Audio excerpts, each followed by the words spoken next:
Buenas tardes.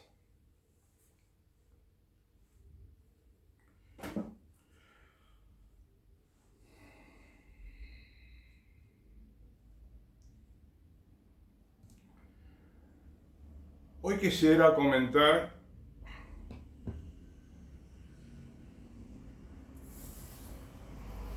o seguir comentando, como ya comencé hace esta semana, el tema de, los hospitales en Argentina, el sistema público, el sistema privado.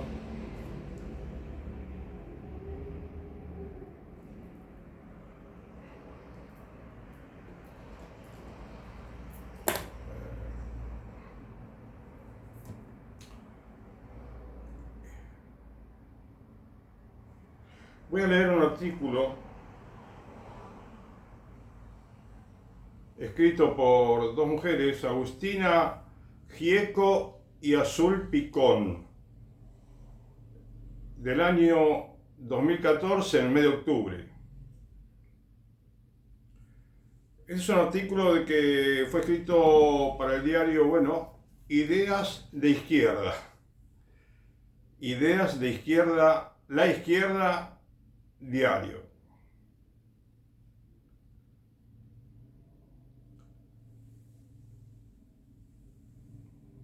Bien.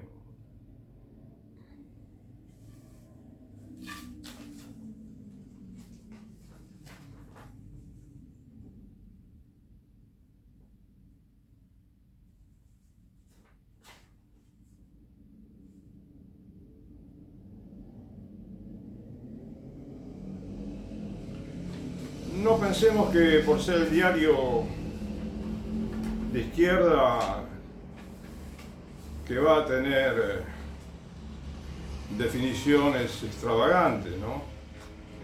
Yo creo que así como puede haber elegido el diario Clarín, La Nación o de cualquier periódico de Argentina, de España, de otros países, me pareció muy interesante elegir este artículo también.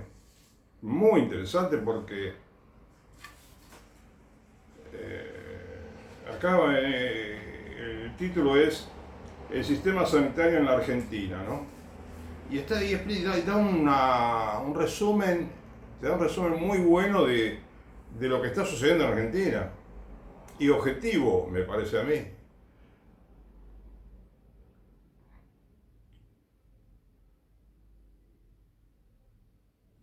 Bien.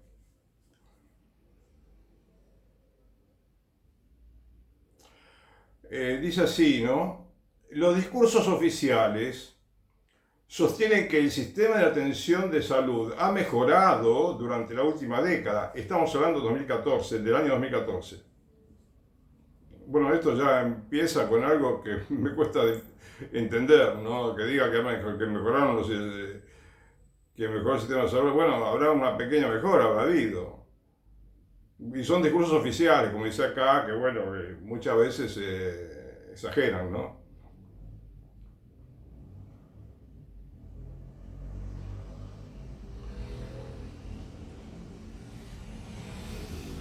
Cuando se analiza la composición del gasto y las características estructurales que presenta hoy este sistema, vemos que la atención de calidad es para pocos. Las patas flojas del sistema. El sistema de atención de salud en la Argentina está compuesto por tres subsistemas: el público, el de obras sociales y el privado. Las dos primeras patas son las que deben satisfacer la demanda de la vasta mayoría y son a la vez las que acumulan décadas de deterioro. Está refiriéndose a los subsistemas público y el de las obras sociales. El subsistema público lo integran los hospitales y centros de salud públicos nacionales, provinciales y municipales, cuyos recursos provienen del sistema impositivo. Provee servicios de forma gratuita. Toda la población es su potencial beneficiaria, pero se estima que aproximadamente 14 millones de usuarios acceden exclusivamente a los servicios de este subsector. es decir, el 36% de la población, en su mayoría grupos sociales de bajos ingresos. Estamos hablando del sector público. 36% de la población, que no es poco, es muchísimo. Estructuralmente, este subsistema padece los efectos de la política de descentralización en los 90. Bueno, aquí está justamente una de las tristes decisiones que tomaron para modificar el sistema de salud en Argentina. Los años 90 fueron trágicos, me parece, porque muchos concuerdan, muchos estudiosos del tema de la salud, concuerdan en que la década 90 fue una década nefasta para el sistema de salud, con respecto por lo menos al sistema de salud. ¿Y cuál es el motivo de por qué fueron nefastas? Porque eran medidas neoliberales. Por entonces se produjo una transferencia de responsabilidades desde el gobierno nacional hacia las provincias. Es decir, se produjo una descentralización que muchos opinan que fue nefasta.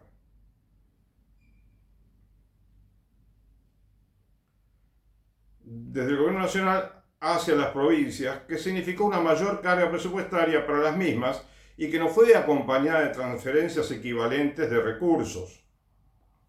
El Ministerio de Salud de la Nación, salvo pocas excepciones, hoy no administra hospitales o centros de salud en forma directa, limitándose a una función de orientación técnica y sus lineamientos solo tienen valor indicativo. La ausencia de coordinación central permite una gran heterogeneidad en las modalidades, en la equidad y la eficiencia. O sea, resultó siendo más heterogéneo en la modalidad de atención, más inequitativo y más ineficiente el hecho de haber descentralizado. No hay un nivel básico de cobertura. La atención en las políticas de salud adoptadas varían enormemente según las capacidades de cada provincia.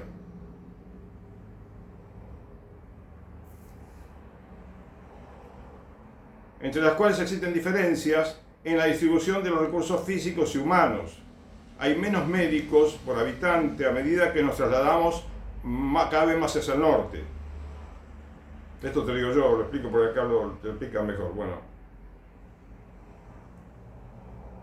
Y también hay más cantidad de médicos por cama en Buenos Aires, en las principales zonas de Argentina, que en el norte, por ejemplo. Más allá de las diferencias regionales, una realidad cubre toda la geografía nacional. Quienes no cuentan con cobertura y solo tienen la opción de ser atendidos en hospitales públicos, quedan relegados a una atención cada vez más degradada.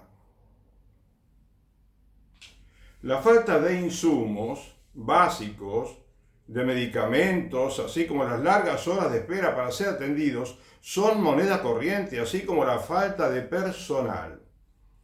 Ahora te das cuenta de cómo esto lleva décadas, no años, 20 años por lo menos que tenemos tantos problemas con los hospitales públicos, que no deberíamos estar teniendo para nada, porque con el mismo dinero que se gasta en la salud podríamos tener muchísimos mejores hospitales, pero muchísimo mejores.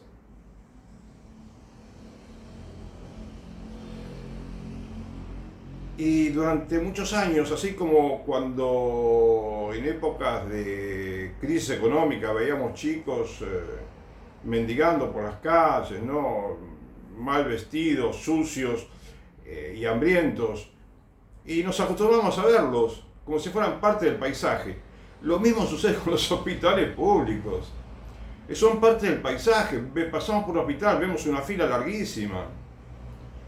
O escuchamos de la gente que va al hospital público que te cuenta lo que te cuenta. Poquitos turnos, edificios que tienen una superficie tremenda. Podrían recibir a cientos de pacientes por día, miles también.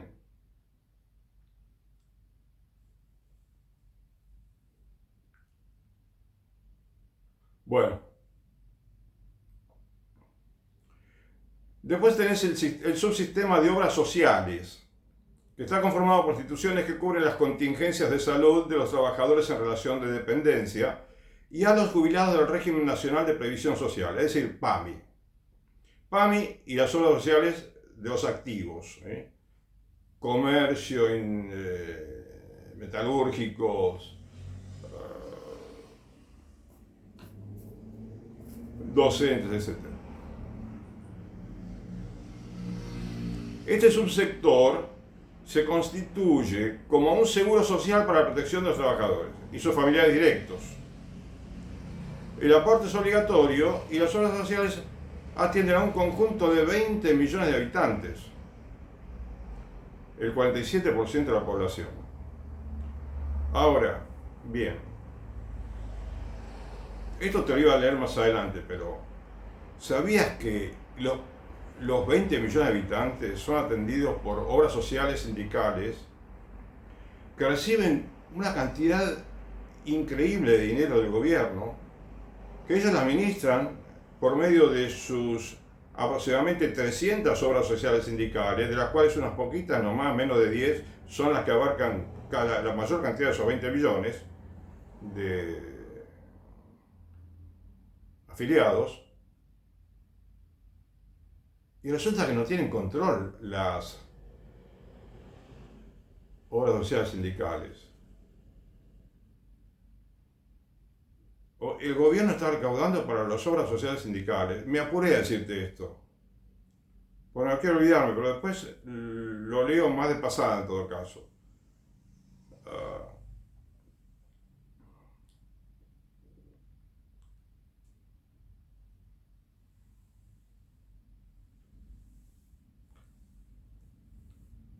La principal fuente de ingresos es que tienen las obras sociales, ¿no?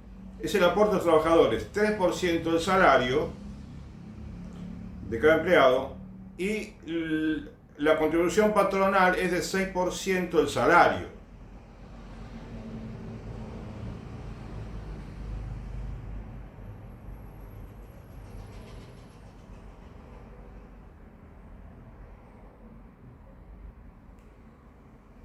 Bien.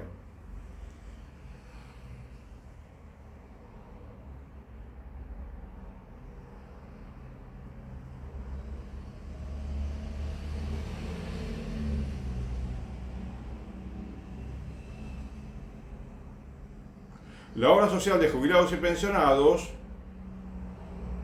dice acá que es la obra más grande del país, claro, tomada individualmente, digamos, ¿no? 3,3 millones de beneficiarios. Sus recursos de financiamiento provienen de los aportes y contribuciones de la remuneración de los trabajadores formales activos y de los aportes de los pasivos, así como de aportes del Tesoro Nacional. Pese a la existencia de un gran número de instituciones, los beneficiarios y recursos se concentran en un número relativamente reducido, influyendo así en la inviabilidad financiera de muchas de ellas, de cientos de ellas. Porque ahora sigo hablando de las obras sociales, ¿sí? Lo de PAMI ya quedó un poquito atrás. Pero, ¿entendés? Los beneficiarios y recursos se concentran, los beneficiarios y el dinero para atenderlo, se concentra en un número relativamente reducido, influyendo así en la inviabilidad financiera de la mayoría de ellas. 280 son en total aproximadamente las obras sociales, pero son más, creo. Acá hay obras sociales nacionales, quizás hay muchas más. Y solo 30 de ellas atienden al 70% de los beneficiarios. Y si no tienen muchos beneficiarios, se les complica muchísimo, porque entonces tienen que tercerizar la atención médica. Y eso produce muchísimos gastos. Imagínate la burocracia de tener que recaudar el 3% y el 6%, más la burocracia que se da dentro de las obras sindicales, más el gasto que se hace a las empresas prepagas de la mayoría de ellas que contratan sus servicios. Bueno, sus servicios, no todos los servicios, ¿no? O sea, lo que pueden pagar, digamos. En la década del 60 y el 70 se desarrollaron dos rasgos centrales de las obras sociales. el carácter obligatorio de la adhesión y la organización por rama de actividad. Y acá hay dos aspectos que me parece que deberían ser corregidos, como ya quizás ojalá que te pueda leer un comentarista que decía que no tiene que ser obligatoria la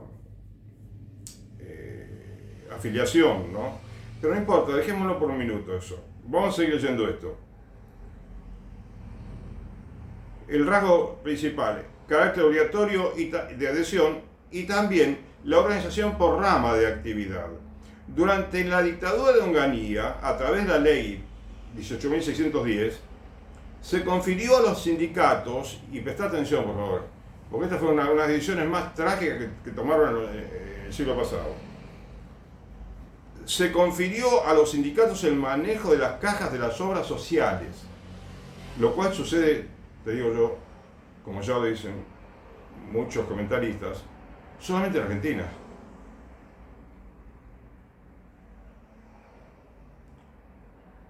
El manejo de las obras sociales, lo que les otorgó control sobre enormes sumas de dinero que se recaudaban de los afiliados.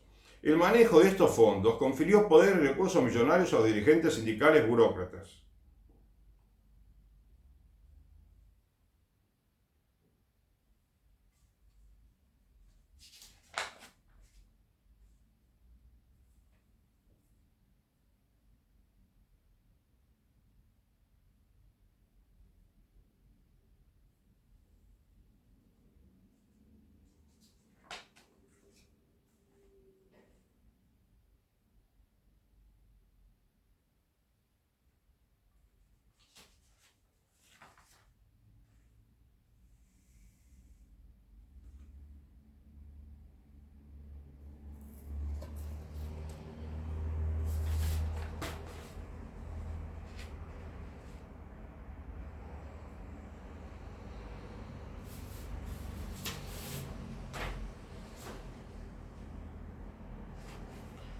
Bueno, y acá voy a suponer un poquito este artículo que estaba leyendo y te voy a leer algo sobre un periódico de Río Negro, online, rionegro.com.ar,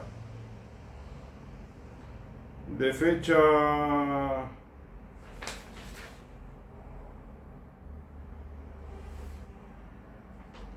creo que es algo así como del 2010, hace ya 14 años casi.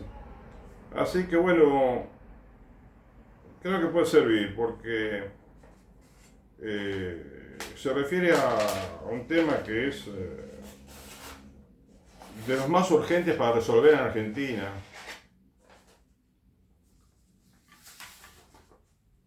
Cuando hacia 1970 la dictadura de Onganía dispuso universalizar las obras sociales poniendo en manos de los sindicatos únicos la cobertura de salud de los trabajadores, lo hizo para consolidar su entendimiento con el grueso de la dirigencia sindical peronista. Pero es improbable que hubiera siquiera imaginado que con ello ponía un férreo cepo al desarrollo de la libertad sindical.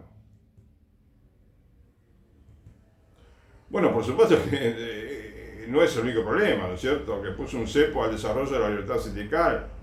El principal problema es el deterioro del sistema de salud en Argentina que se produjo, en general.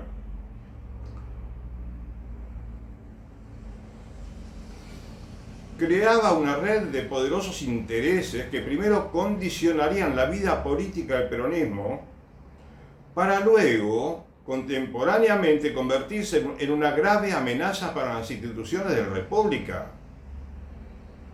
Fíjate que esto sucedió hace ya mucho tiempo, ¿no? Hace más de 50 años. Este tema, cuando vimos ya a los 5 o 10 años que no funcionaba, debimos haberlo cambiado. Acá te da una pausa, ¿no?, para explicarte, por ejemplo, que muchos temas en Argentina hay que tratarlos y resolverlos en las cámaras legislativas, con los legisladores, pero resulta que justamente para cambiar los problemas para cambiar, digamos, esta estructura que tenemos en Argentina de leyes, este statu quo de injusticia,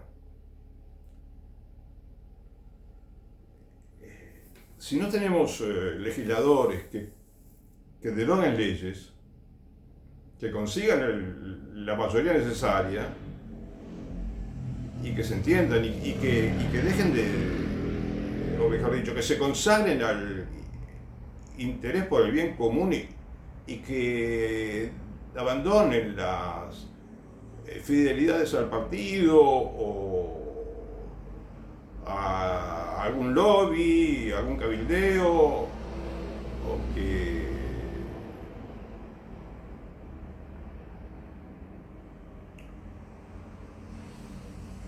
en general no a los gobernadores de su provincia, quienes representan a las provincias, que no pongan a la provincia suya por encima de todo lo demás, ¿no? Porque a veces canjean un beneficio por la provincia si votan tal ley, ¿no es cierto? Ah. Es decir, un cambio de mentalidad falta en la Argentina.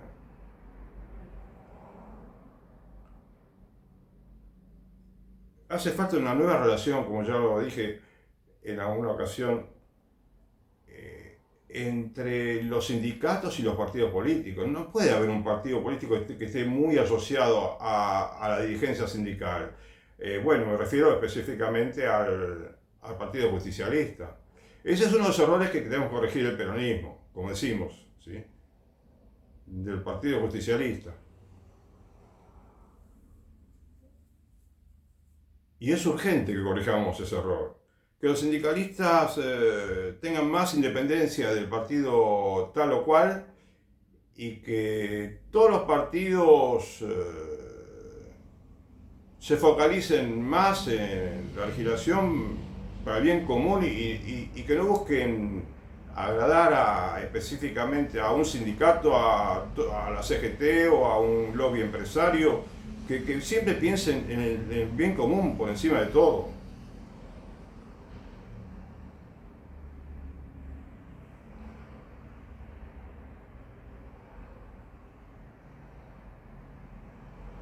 Desde aquellos tiempos, sigo leyendo, la salud de los trabajadores está en manos privadas, sin que, por cierto, los ideólogos de esa cosa llamada kirchnerismo se hayan atrevido a sugerir su paso a la órbita del Estado. Bueno, lo dijeron de una manera un poquito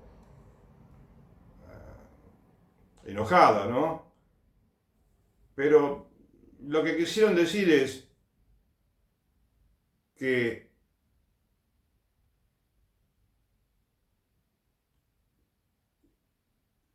si el sistema tiene una falla, hay que corregirlo. Por ejemplo, pasar los aportes de los trabajadores a la órbita del Estado y no de los sindicatos. Bueno, sí, eso es lo que quiso decir exactamente, simplemente. Y pudo ser, digamos, que se haya equivocado el kirchnerismo como con todos los gobiernos que hubo en los 50 años. Sí, unos más, unos menos se van a equivocar, pero así como otros temas que están pendientes de resolución en Argentina, ¿sí?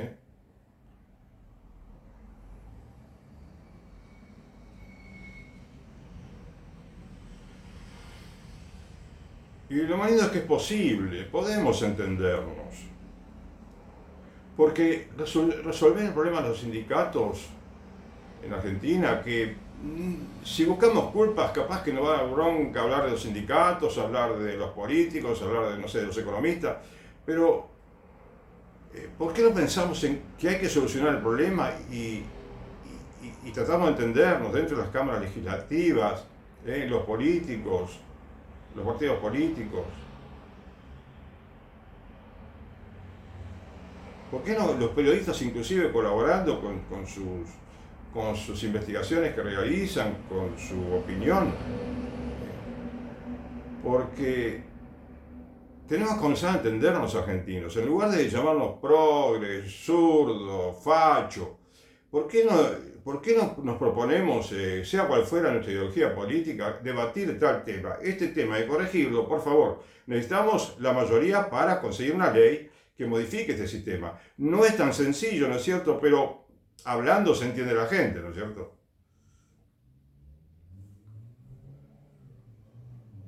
Si nos proponemos, lo conseguimos seguro y podemos tener un sistema de salud estupendo,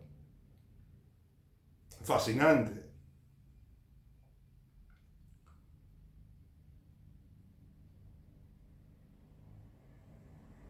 ¿Cuáles fueron las principales consecuencias de aquella privatización?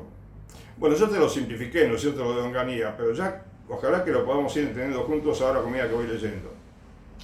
En primer lugar, modificó la raíz de la naturaleza de los sindicatos y las reglas de la acción sindical, al hacer de los dirigentes obreros verdaderos empresarios de la salud y al vincular la dinámica de la negociación colectiva con la marcha de las obras sociales. Alguna vez en los últimos años escuché que, con respecto a la conexión entre estas dos situaciones irregulares en Argentina, me parece, las negociaciones colectivas, que hay momentos en que no tienen sentido, y casi todos los momentos podemos decir, y las obras sociales, porque los sindicalistas, cuando negocian aumentos salariales, quieren conseguir el mayor aumento posible por dos razones, porque, bueno, por en sí mismo el aumento que necesitan, que, bueno, para poder mantener el salario real, ¿no es cierto?, y el poder adquisitivo. Pero a la vez, ellos, si consiguen más de lo máximo que pueden, tratan de conseguirlo porque de esa manera es mayor el aporte que hace el empleado y que hace el empleador a la obra social que ellos manejan, a todas las obras sociales que ellos mismos administran. Entonces tienen un motivo adicional para seguir aumentos, bueno, que quizás perjudica mucho, ¿no?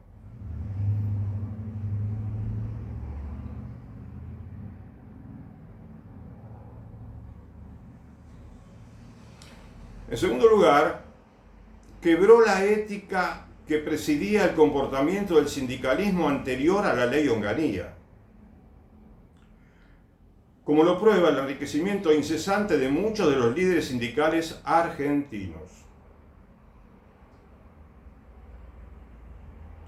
Como lo prueba el enriquecimiento incesante de muchos de los líderes sindicales argentinos. Además, yo creo que me parece a mí, ¿no?, que bueno, esto podemos sí quejarnos, sí, hace 50 años que nos estamos quejando, pero ¿por qué no lo resolvemos? ¿No? ¿Cuál es el problema? Que las cámaras legislativas, que los legisladores y el Parlamento no se decide a encarar este asunto. Porque esto sucede con muchos otros aspectos de la legislación argentina y como en otros países también sucede. Cuando el problema es un poquito más complicado para resolver, ahí ya no se meten mucho. O quizás también hay lobbies poderosos, ¿sí?, como ya lo menciona acá también. Pero por eso, el legislador tiene que estar por encima de cualquier interés o componenda o contubernio.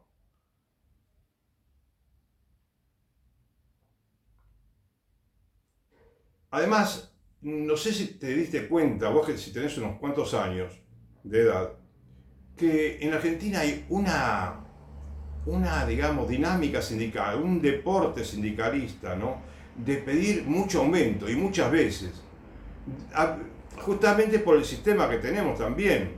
Pero es como que los sindicalistas se acostumbraron a pedir aumento. Ahora, desde hace 2 o 3 años, están, o más, están empezando a dar aumentos, primero eran anuales, después semestrales, después cuatrimestrales, trimestrales, mensuales, y casi todos los días tenemos aumentos. Es decir, esto no puede funcionar así en un país, ¿no? Y justamente, te hago un pequeño paréntesis, en una oportunidad hace como 2 años o un poco más, yo escribí un tweet en Twitter, bueno, proponiendo, alguno me lo ha leído, ¿no es cierto?, y proponía que había que dar aumento, ¿no es cierto?, las prepagas, debido a la paritaria. Pero venía todo aumentando mucho, ¿no?, a un ritmo muy acelerado el tema de los aumentos, los pedidos de aumentos, que hay que reabrir la paritaria por esto, que por lo otro. Entonces, la inflación había alcanzado un 50% aproximadamente, Y entonces era una bola de nieve que crecía mucho. Y el resultado es el que tenemos ahora, como era de esperar. Muy potenciado, por supuesto, más que lo anterior, más que lo mucho anterior con lo que hizo Javier Milei, el presidente. ¿Sí? Entonces yo propuse, ¿por qué no el gobierno suspende las paritarias por un tiempo, ¿no es cierto? Y da aumentos por decreto. Por ejemplo, yo propuse un 39% en tres cuotas, 3 meses, 13%, 13% y 13% cada 4 meses, ¿sí? Con lo cual es un 49% nominal, pero el verdadero tomado con interés compuesto, si aumentás al salario 13 y después 13 y después 13, te resulta más del 40, te resulta 40 y pico por ciento, ¿sí? Supongamos que ese año se daba ese aumento fijo y no se modificaba por 4 meses. Ese año comenzaba a vencerse la inflación tranquilamente, tranquilamente.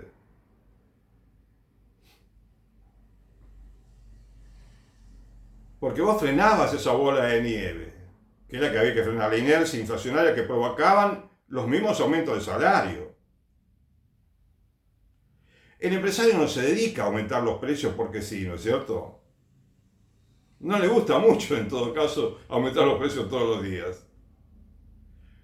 Pero si ve que los aumentos son todos los días, bueno, ahora estoy escuchando que todos los días hay aumento de precio en su mercado.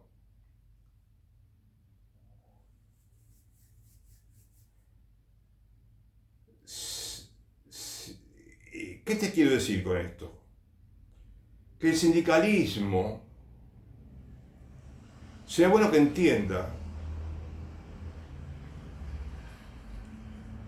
que tiene que aportar algo, ¿no es cierto?, al país para que este país arranque de una vez.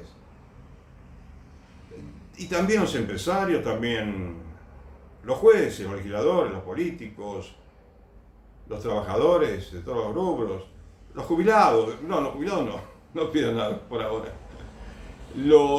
¿Quién más? Porque los jubilados están peor que todos.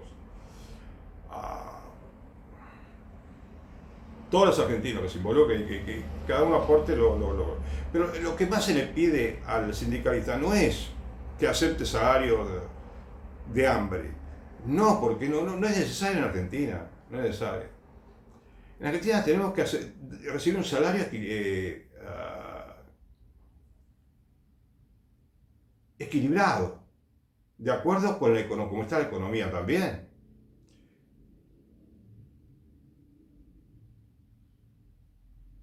Y no te propongo aumentar las tarifas, devaluar el dólar más del 100%. No, no, no, simplemente empezar con poco, con muy poquito. Pero ahora resulta que no me hicieron caso a mí, los poquitos que me escucharon, creo. Y no digo que yo tengo la solución mágica, pero si el gobierno hubiera dicho, bueno, vamos a dar aumentos razonables cada 4 meses y no lo tocamos por 4 meses. En la época de Perón, en Juan Perón, estuve viendo un video maravilloso donde hablaba él de los aumentos salariales. Decía que en su gobierno daba aumentos por 2 años. Por 2 años. Y después pensaba darlos por 3 años el aumento. De manera que se mantenga estable la moneda. Y decía que él mismo adelantaba que iba a poder mejorar el ingreso per cápita porque es así, es así exactamente. El secreto de la convertibilidad no es tanto el dólar, sino el hecho de que la inflación era casi cero. Ese era el secreto. Si hubiéramos continuado así en la época de Néstor Kirchner, Cristina y lo demás, este país sería el más rico de América Latina seguro.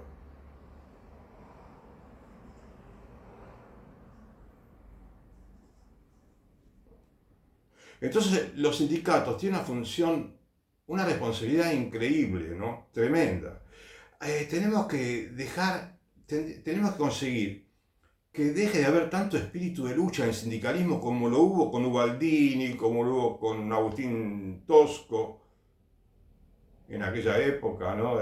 Pero no digo porque que ellos no tenían que luchar, porque luchaban por algo justo, pero es una guerra esta, que el mismo Perón decía, que tenemos que trabajamos para que haya valores en el país, buena producción, buen salario, pero no una guerra constante entre el capital y el trabajo, porque no tiene sentido vivir así. Él dice que el principal motivo, fin de un gobierno, es conseguir la felicidad de los habitantes.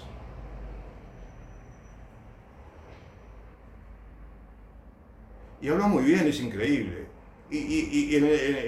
Cuando Perón vino en el 73, cuando empezó a gobernar, en 6 meses mejoró todo, increíble. No lo puedo creer. Por supuesto que hay muchas cosas que criticar también en Perón, pero esto es indudable. Pero ¿qué dijo? Justamente que tenemos que saber todos los argentinos, que en aquella época dijo que había que suspender la paritaria. No, por un tiempo en una época de crisis, las paritarias no tienen sentido. Bueno, para mí no tiene sentido en ningún país, porque una vez que el país crece, hay países que están hablando de que ya casi no es necesario ni siquiera el salario mínimo, el salario mínimo, porque tienen ingresos tan buenos, salarios tan buenos que permiten vivir y no hace falta por ley exigir un salario mínimo.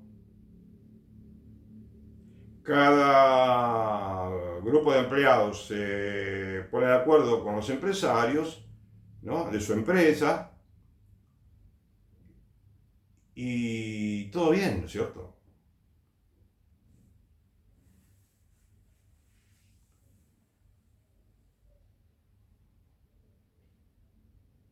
Inclusive Perón decía que, me aparté un poco del tema, decía que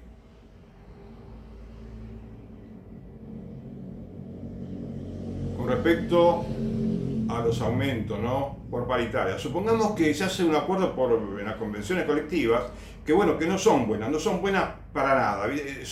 Perón se jactaba de que era el primer país, Argentina, en el mundo que tuvo convenciones colectivas de trabajo, pero a la larga no resultaron tan buenas. Por supuesto que era buenísimo que haya, digamos, hecho el cambio revolucionario que hizo de empezar a pagar salarios dignos a los empleados rurales, por ejemplo. Un ejemplo muy patético, ¿no?, de lo que había que cambiar. Pero llega un momento en que, bueno, tenés que encontrar el equilibrio, no por pasarse en el pedido de aumentos. ¿De acuerdo? Él mismo lo decía, que si había, por ejemplo, un convenio colectivo en el cual se daba un aumento que parecía exagerado para los empresarios que decían que no lo podían pagar, entonces es bueno comprender. El empleado tiene que comprender, ¿no? Todos tienen que comprender, para bien de todos. Te digo esto porque está relacionado con la salud también. Los sistemas de salud van a mejorar cuando cuando el 3% y el 6% pasen a ser recibidos por el Estado, como sucede en Costa Rica y otros países del mundo, muchísimos países, ¿sí? Inclusive, por ejemplo, en España no recaudan el 3% y el 6%, creo que en España directamente el Estado se hace cargo de la salud pública.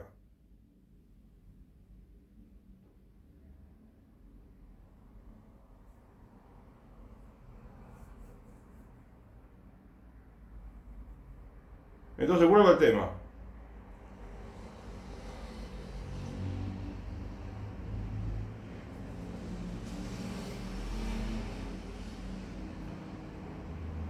Los secretarios generales de los sindicatos únicos son, en este sentido, verdaderos gerentes que manejan cuantiosos recursos y que urden intrincadas redes de negocios vinculados con la salud de los trabajadores. Tal condición gerencial facilita y fomenta su reelección indefinida, incluso para convertir en hereditaria la Secretaría General de los sindicatos, y explica en gran medida el abandono de la lógica democrática en la vida interna de los sindicatos únicos. Bueno, dice los sindicatos únicos, bueno, los sindicatos, ¿no es cierto? Sí, dice sindicatos únicos porque justamente puede haber, según la ley argentina, un solo sindicato por gremio, lo cual tal vez tenemos que repensarlo también.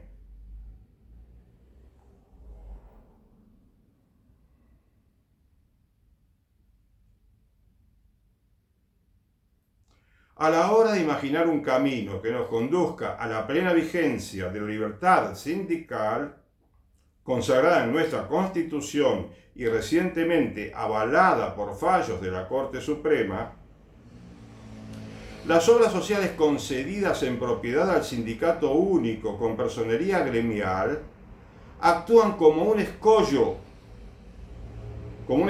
institucional y es un formidable factor de presión en defensa del modelo, entre comillas, modelo sindical tradicional.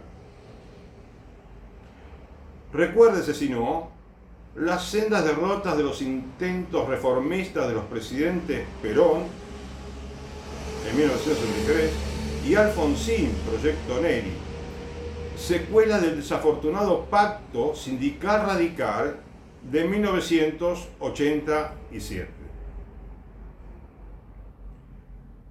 Si esto sucede en el campo de la acción sindical, las consecuencias del sistema de obras sociales sobre la política y los partidos, principalmente sobre el peronismo, son, si cabe, más acentuadas y perniciosas. Es decir, es un problema profundo que tenemos que resolver. A veces quizás, yo pienso que los legisladores cuando piensan en estos temas, como una vez me referí en Alemania al problema de los salarios de los sacerdotes, ¿no? Y clérigos, es decir, obispos o cardenales que pagan desde hace 100 años, quizás se complican. El problema no es tan serio, tal vez quizás parecería por momentos que nos ahogamos en un vaso de agua. No es tan así, está bien, no es tan sencillo como soplar esas botellas, pero los problemas no son tan grandes a veces como los imaginamos. Por lo demás, es urgente. Si no lo empiezan a hablar, no lo van a resolver nunca.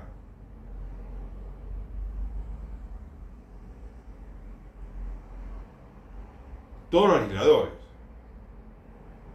y los políticos, los gobernadores, los alcaldes, los presidentes, todo el mundo, los ministros, los jueces, todos, los religiosos, todos tenemos que hablar del tema. Porque todos somos parte de la Argentina, ¿no es cierto?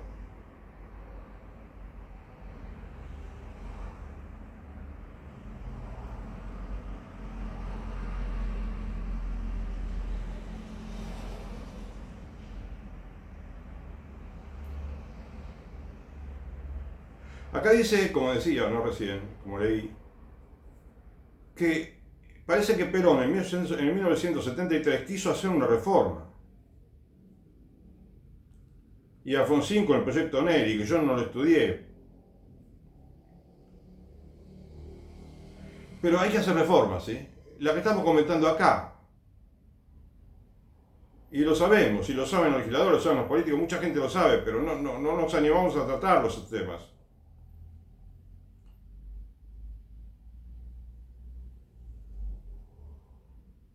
Quienes conocen la dinámica interna del peronismo desde 1970 a la fecha, saben del peso determinante que el dinero proveniente de las obras sociales sindicales tuvo y tiene sobre la configuración de las candidaturas. Fíjate vos todas las implicancias que tiene. Las campañas presidenciales, las candidaturas.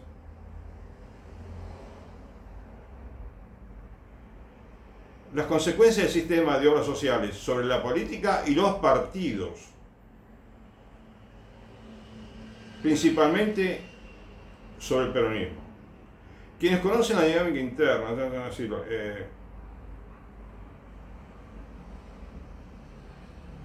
una influencia es esta, la del sindicalismo, que solo tiende a atenuarse cuando el peronismo está en el poder. Y por consiguiente, bueno, pero igual continúa el privilegio, ¿no es cierto?, cuando está en el poder del peronismo. Y por consiguiente, dice, puede usar y abusar de los recursos del Estado para financiar directa o indirectamente sus campañas políticas. O sea, eso es una corrupción muy grande. Que el dinero de los contribuyentes para la salud se aplique a una campaña política, para después continuar con el mismo statu quo y esa misma estructura de injusticia, que parece que son estructuras de pecado más que solamente justicia, ¿no? Es lo mismo. Así sucedió en tiempos del presidente Menem, al menos hasta 1997, cuando, según mis noticias, el presidente se vio forzado a pactar con los sindicatos para facilitar el financiamiento de las sucesivas campañas políticas de Carlos Menem, en este caso, ¿sí?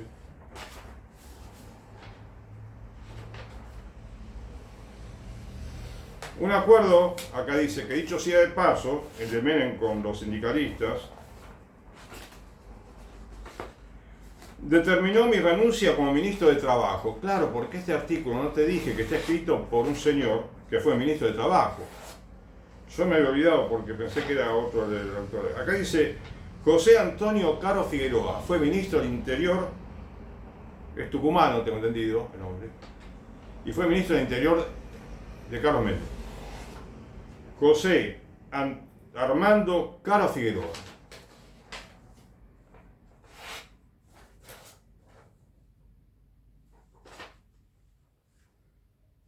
Bueno, como decía, determinó mi renuncia como ministro de Trabajo. Bueno, no le gustó el acuerdo que hizo con, al parecer, con los sindicalistas, al señor Carlos Figueroa.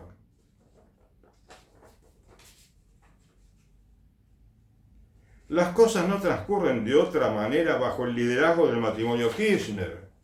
Es decir, siguieron los acuerdos, ¿no es cierto?, tácitos o no, con el sindicalismo. Fue así como el presidente Néstor debió abandonar pronto su promesa de reconocer personería gremial a la CTA. Es un gremio, ¿no?, que apareció por aquella época y parece que le pidieron que no le dé la personería gremial a otros sindicalistas, a la CTA. Para recostarse, dice, en una de las salas del sindicalismo peronista, aquella que pasó de relativamente combativa en los 90 a verticalmente oficialista en la presente década, aunque sin descuidar sus buenas relaciones con otros sectores. A su turno, la presidenta Cristina Fernández de Kirchner desplegó su desbordante y abrumadora campaña electoral del 2009 utilizando los recursos que le proveía la red vinculada a las obras sociales sindicales.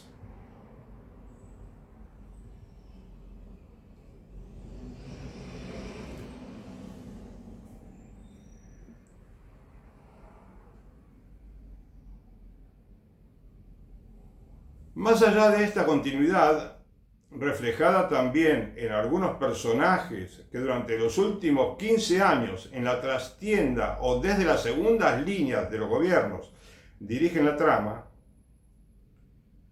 cabe advertir que se han producido algunos cambios metodológicos que inciden en el financiamiento de la política con recursos que se sustraen a los servicios de salud de los trabajadores. Recursos que se sustraen a los servicios de salud para los trabajadores. ¿Te das cuenta de por qué hablamos de que es posible mejorar el sistema de salud sin necesidad de agregarle tanto de nada de dinero prácticamente? Porque con el mismo presupuesto de ahora, si no se filtra dinero en corrupción, es muchísimo dinero.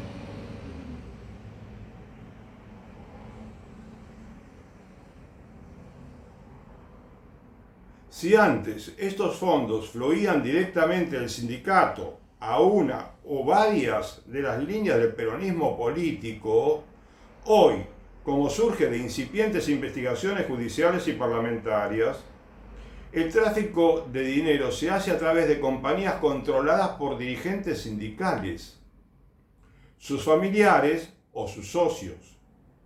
Pienso que las alarmas republicanas deben encenderse ante la evidencia de crecientes y sofisticados lazos entre organizaciones que giran en la órbita de las obras sociales sindicales y el mundo del delito. Y dice entre paréntesis, drogas, falsificación de documentos, de medicamentos.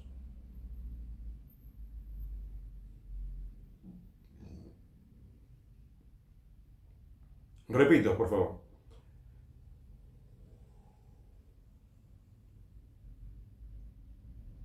Crecientes y sofisticados lazos entre organizaciones que giran en la órbita de las obras sociales sindicales y el mundo del delito, drogas, falsificación de medicamentos. Cuando yo te hablo de las obras sociales sindicales, parecería que quisiera demonizar a los sindicalistas, como también parece de otros autores que escriben sobre estos temas, pero yo creo que nadie tiene intención de demonizar a nadie. Creo que a mí me parece que la intención, con que sea resolver el problema, derogar las leyes que permiten todo esto, promulgar leyes que sean mejores, las más convenientes para el país, y nada más. Eso es lo que queremos. Y que los sindicalistas sean felices, cada uno de sus sindicatos, que consigan muchos derechos en sentido de, bueno, muchas maneras de ayudar al trabajador, ¿no? Por medio de leyes, que no sea todos pedir al patrón el aumento de salario, sino que también que pidan, por ejemplo, ellos mismos la reforma de salud, porque a ellos les va a favorecer también, a todos los que representan ellos, como sindicalistas también.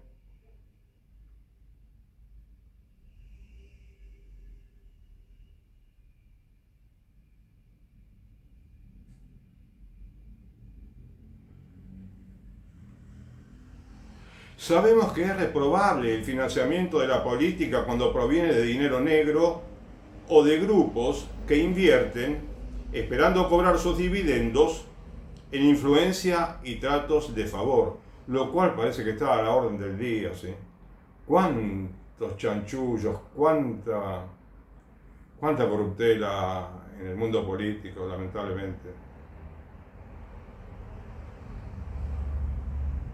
¿Vos sabés el daño que puede hacer comprar una ley sobornando a pocos liquidadores que sean los que harían la diferencia para que esa ley se apruebe, supongamos, o a muchos? Es increíble el daño que puede hacer una ley.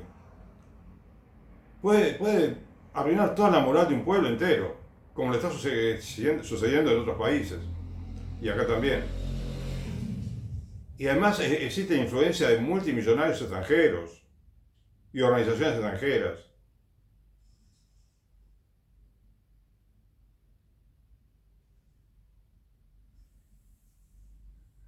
Y organismos de crédito.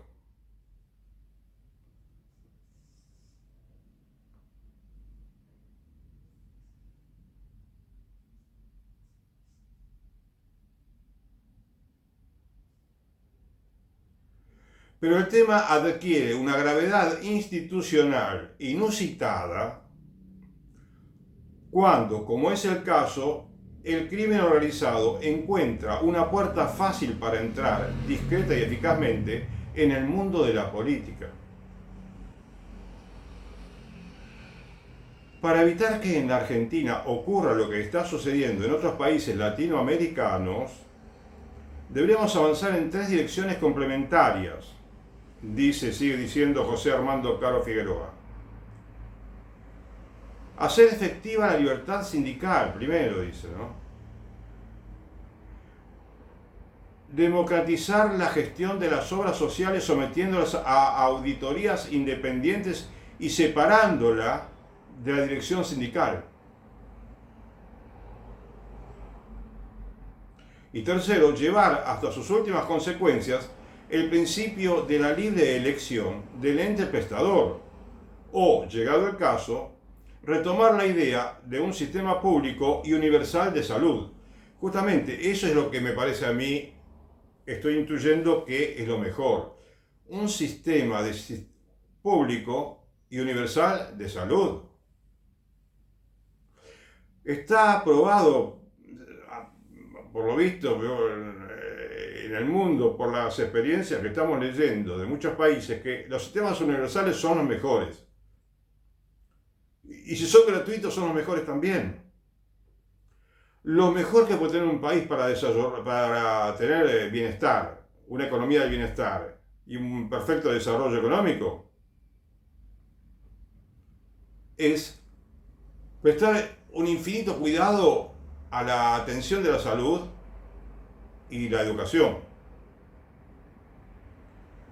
Y la educación tanto laica, estatal, ¿no es cierto?, como la educación católica que se da, que se tendría que dar en las escuelas católicas verdaderamente católicas, de las que salgan verdaderos líderes católicos, que esos líderes te pueden cambiar toda la sociedad. Y también la formación que estoy proponiendo que se da en las mismas parroquias, que las parroquias se transformen, en cierta manera, en una escuela también.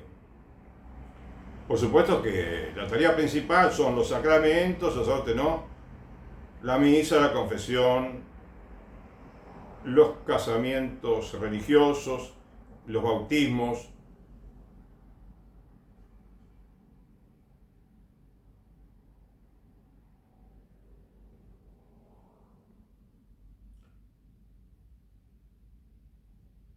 La unción de los enfermos. ¿Sí?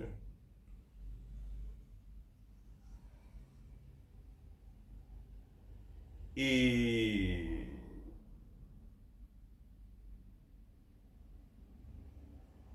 ¿por qué digo? Porque te diste cuenta de que en el fondo todos los problemas que tenemos en Argentina son problemas morales.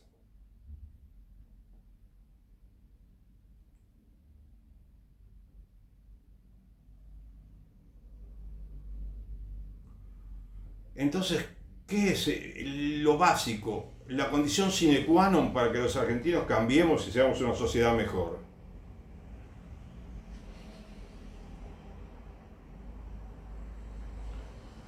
Que lo vamos a hacer cristianos, por lo menos como lo fuimos en la década del 40, 50, 60. Por lo mínimo, como mínimo digo, por lo menos, y además mejorar, ¿no? Pero, por eso, yo quisiera insistir en la oración por los clérigos. El día que los clérigos se pongan las pilas como pueden, no solamente cambia la economía, cambia todo. Vamos a tener ese mundo feliz de que hablaba Perón, de verdad. Y en todos los tiempos, en todas las épocas. Y bienestar económico.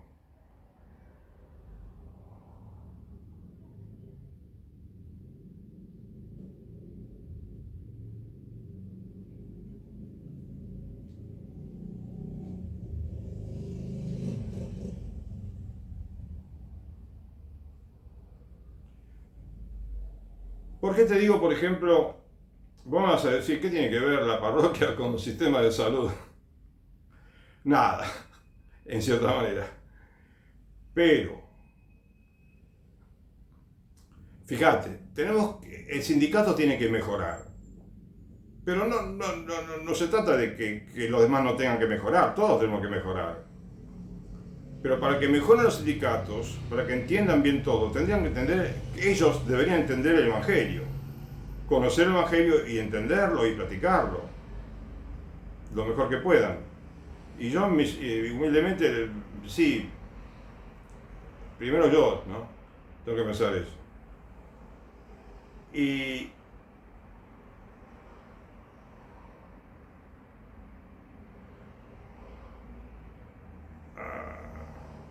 y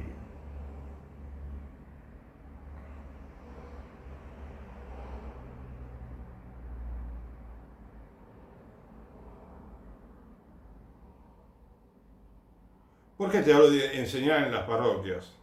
Porque además, aprovecho ahora, recién ahora me acuerdo, eh, en el último video, creo que fue en el último, yo te dije una palabra que no existe, transfingir. Quise decir infringir, ¿sí? Y dije, inventé la palabra porque, bueno, me equivoqué.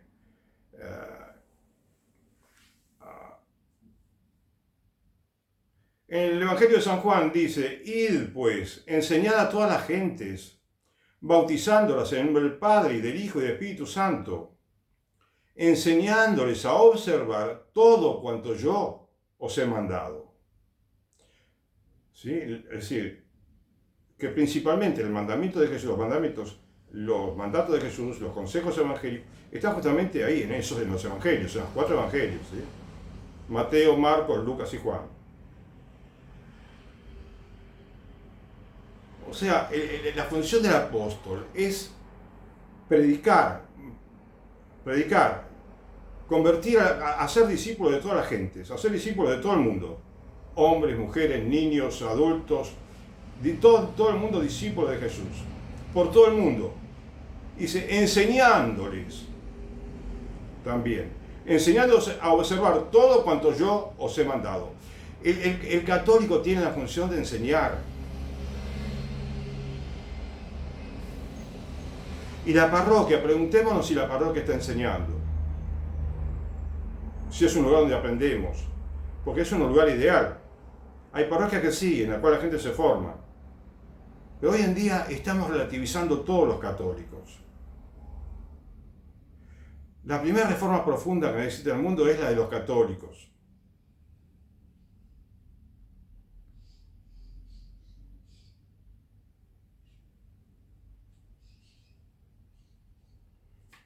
Me parece que si los sindicalistas, yo me refiero a los sindicalistas, me referí más especialmente hoy, pero habría que hablar mucho de las empresas privadas y mucho de cómo mejorar los hospitales públicos, que se puede perfectamente. Mirá,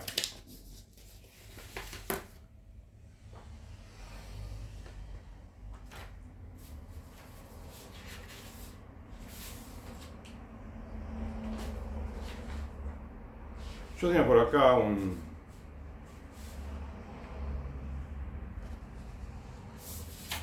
unos comentarios que te quería leer, ¿no? Pero bueno, ya queda poco tiempo.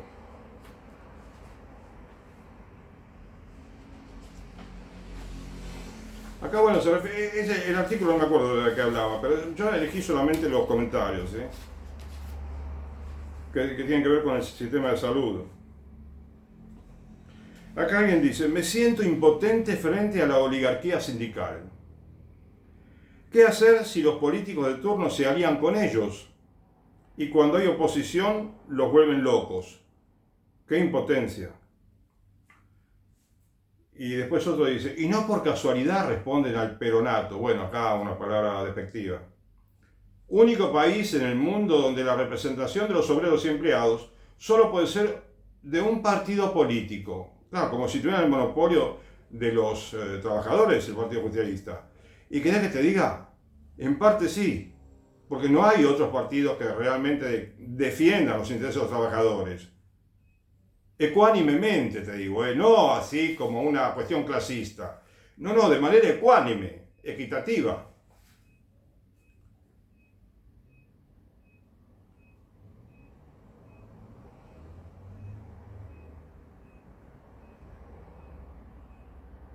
Bueno, estos son un poco agresivos a veces. Esas eran, otro dice, las 62 organizaciones, que era un poco la agrupación política dentro del sindicalismo, ¿no? Que se ocupa más de la política. Los actuales son aliados de cualquier gobierno de turno que le garantice continuidad en el robo y seguir al frente de su sindicato. Bueno, quizás no hace falta usar la palabra robo, ¿no es cierto? Porque es importantísimo aclarar que hay sindicalistas muy buenos, hay sindicatos que prestan servicios increíbles a los afiliados. Yo alguna vez escuché y hablé inclusive con sindicalistas del interior, un poquito, ¿no es cierto? No conozco mucho, pero me quedé sorprendido por todos los beneficios que le ofrecen. No sé si serán honestos 100% o no, pero me quedé asombrado, ¿no? Por la utilidad que tienen los sindicatos cuando son honestamente administrados, ¿sí?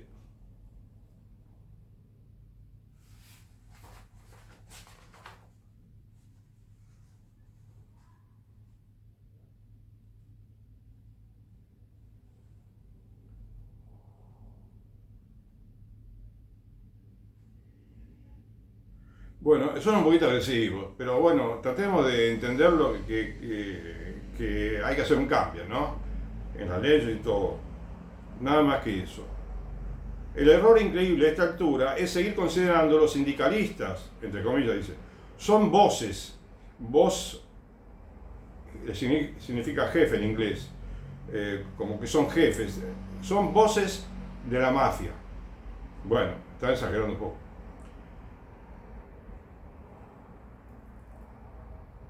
También es hora de que los afiliados de los gremios dejen de ser cómplices silenciosos de esos reinados, teniendo el valor de dejar de votar a sus archiconocidos dirigentes corruptos. Bueno, pero sí, lo fundamental es el cambio de las leyes, ¿no es cierto? Acá un rol central lo tienen los legisladores. Que cuando decimos legisladores, pero cuando decimos legisladores decimos los gobernadores, decimos los políticos, que están todos alrededor de ellos. Los partidos políticos, no. Y quizás algún lobby por allí.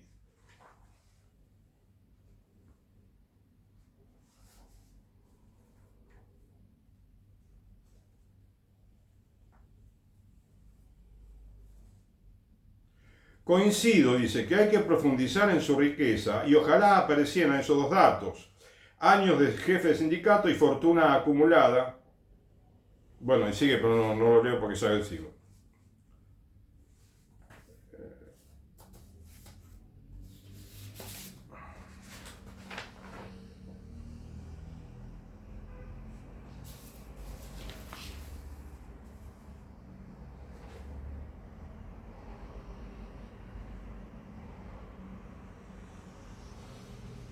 Acá tengo otro artículo del cual tomé algunos comentarios, ¿no?, sobre el sistema de salud. Excelente, dice, oportuna y necesaria reflexión. Se refiere a una opinión anterior. Esperemos salir en algún momento del cortoplacismo electoralista, para empezar a diseñar un país en serio. Qué buen resumen. Un país en serio. Diseñar políticas de Estado. Pero no hablaba de planes quinquenales. Planes que estaba buenísimo. Estaba buenísimo. Porque eran realistas y se conseguía un progreso verdadero. Está ausente de la agenda pública el tema de la salud, creo que se refiere, por miopía de los políticos, porque es un tema con muchas aristas: calidad de atención, prestaciones, peso en el presupuesto personal, familiar, que nos atraviesa e interesa a todos. La propia configuración actual incluso hace que esté fuera de agenda. El que tiene obra social no ve al político como destinatario de sus reclamos, como tampoco el que tiene prepaga. Y el que cae en el sistema público, en el peor de los casos, estalla contra el personal. Es decir, la gente no sabe exactamente. Se siente impotente, como en otro mensaje que leí. Ah, bueno, qué bueno que sea que todos recen también, que recemos todos, por esta intención.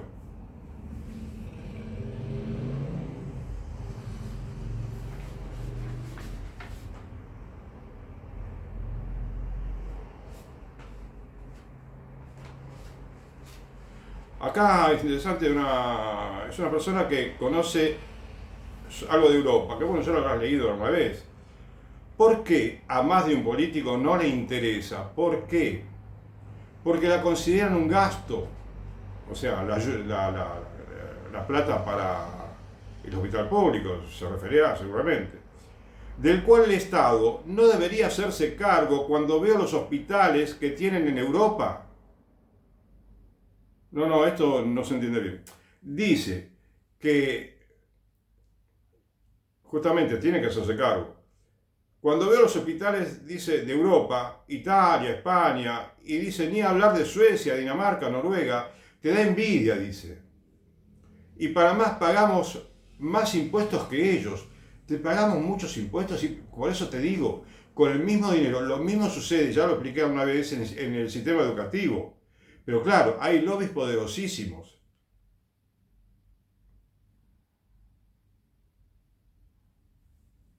en todos lados.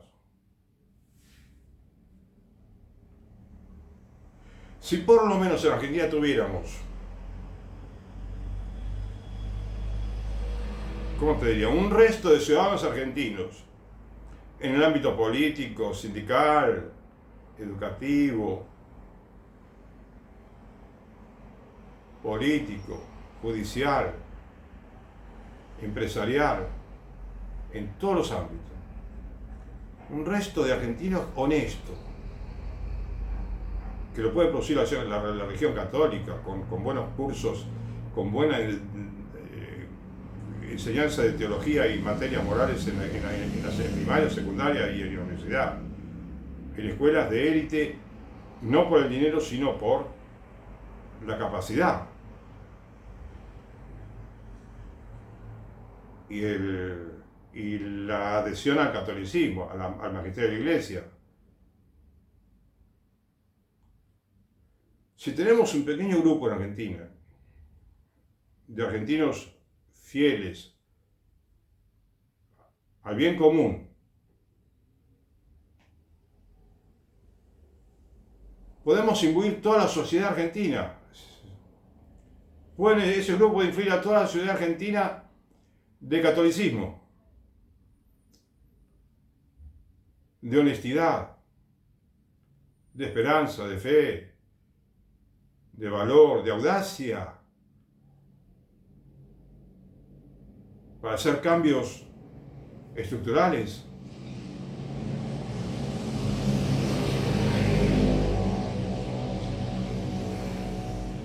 Bueno, dice, tendremos que tener el mismo comentario que estaba leyendo. Tendríamos que tener una sola salud pública.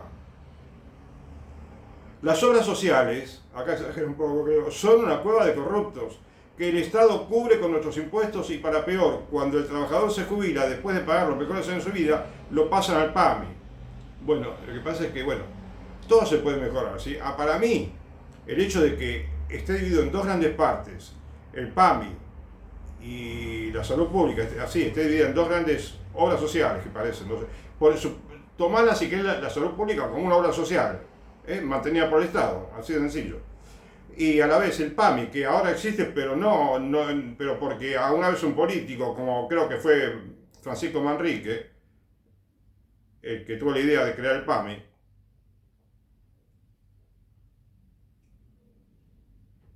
quizás no era tan necesario. Porque podíamos tener una red de hospitales parecidos al Sirio Lebanés, parecido al hospital alemán, parecido al hospital italiano, todos los hospitales, privados también, y con un sistema público.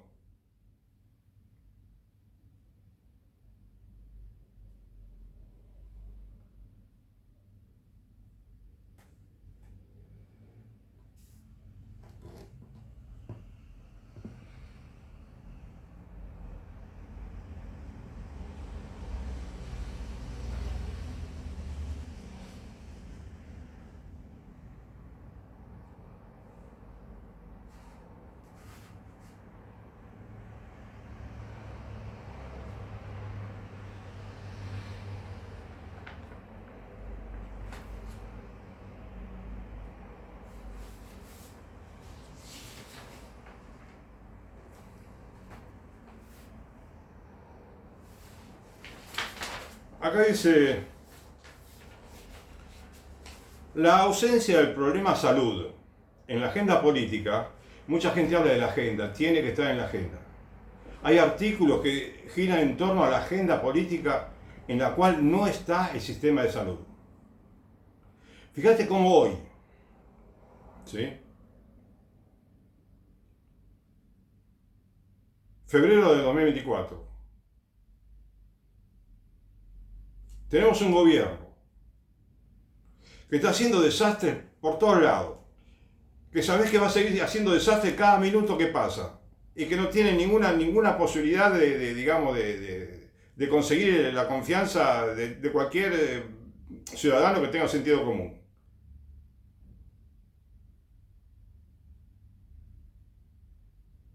En lugar de hablar de estos temas, y en este momento, en febrero de 2024, específicamente, en lugar de hablar específicamente del tema de la inflación que está haciéndose morir de hambre a mucha gente en Argentina. No, están discutiendo otros temas que no tienen ninguna urgencia como la que tiene el hecho de que haya que hacerle un juicio político al señor Javier Milei.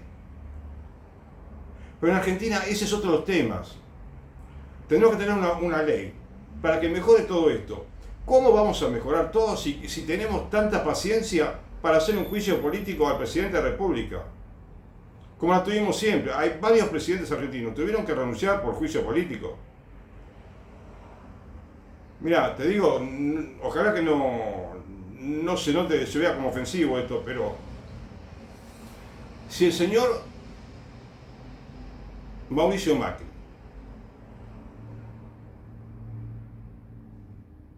bueno, capaz que me decís que no había motivo, no había motivo. Para mí sí había motivo.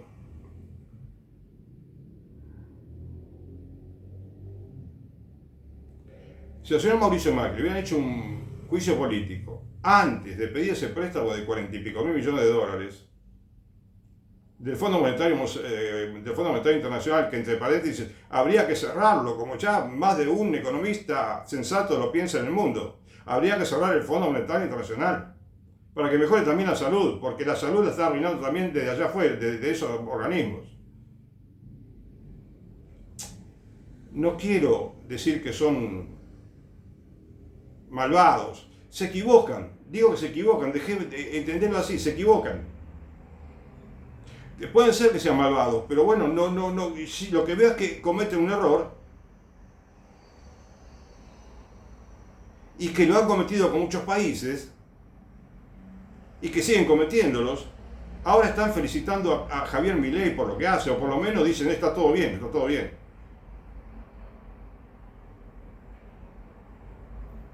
Por eso te digo, tenemos argentinos que tener un poquito de audacia, un poquito de coraje, un poquito de valentía para poder resolver el problema argentino. Argentina, para demostrar al mundo que no es un país crónicamente inestable, ¿no? En la economía, en la política, a veces que yo comentaba, tendría que ser un milagro económico. Y se puede hacer un milagro económico en Argentina. Habida cuenta de que tengamos la valentía de cambiar todas estas leyes, esta estructura, de que cambiemos la mentalidad, de que, diseñemos un país, no como tuvimos hasta ahora, no como el que tuvimos hasta ahora. Decimos, a partir de ahora,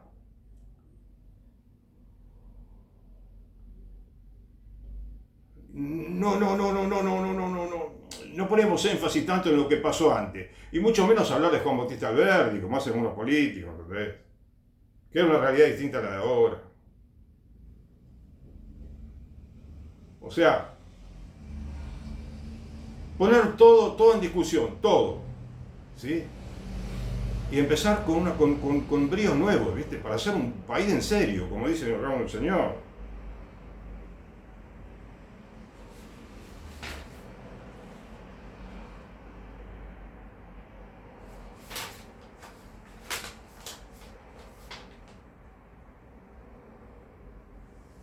Bueno, este hombre se quejaba, ¿no?, de los sistemas públicos, las prepagas y las obras sociales, y sigue diciendo, todo esto favorece a los políticos que relegan la salud pública, la inversión y su gestión.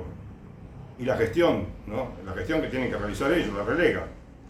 Un dirigente con visión vería una gran oportunidad.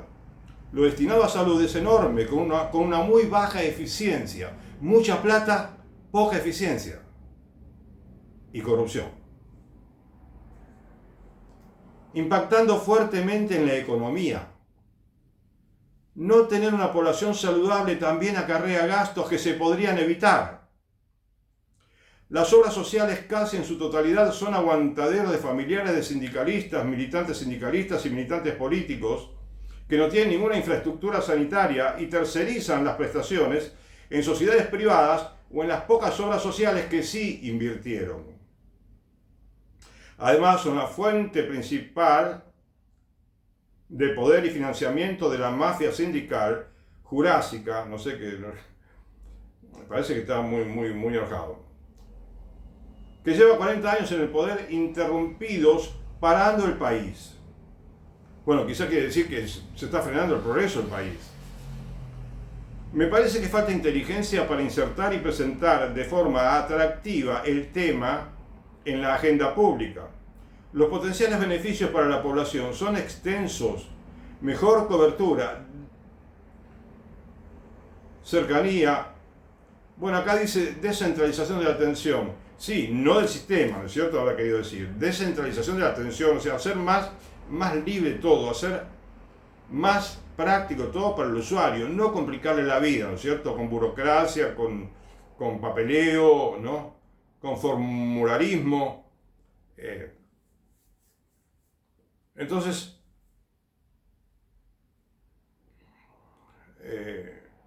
esto por hoy, ¿no? No quisiera que nadie piense entre los sindicalistas que alguien le desea el mal a ellos. No, no, no. No queremos, estamos cansados de pelear los argentinos. Hace falta que nos olvidemos un poco de la pelea y que digamos, bueno, cambiemos. Cambiemos todos los partidos políticos. Te digo dos pavaditas, mirá. Volver a rezar. Volver a leer el Evangelio. Volver a estudiar la doctrina social de la Iglesia, estudiar los principios de la doctrina social de la Iglesia, 5 de ellos aunque sea. La solidaridad, por ejemplo, y el destino universal de los bienes. No vas a encontrar mucha conexión con, a veces no te explican bien los principios de la doctrina social de la Iglesia con la aplicación concreta, ¿no? Pero bueno, pero se puede, solamente la palabra solidaridad te da mucho, mucho para entender. Y hay muchas buenas explicaciones sobre el principio de la solidaridad que puede ayudar muchísimo. Porque en última instancia somos como una familia, me parece, del país. Y en todo grupo humano tiene que haber solidaridad. Disculpadme porque parece que quizás me extendí bastante.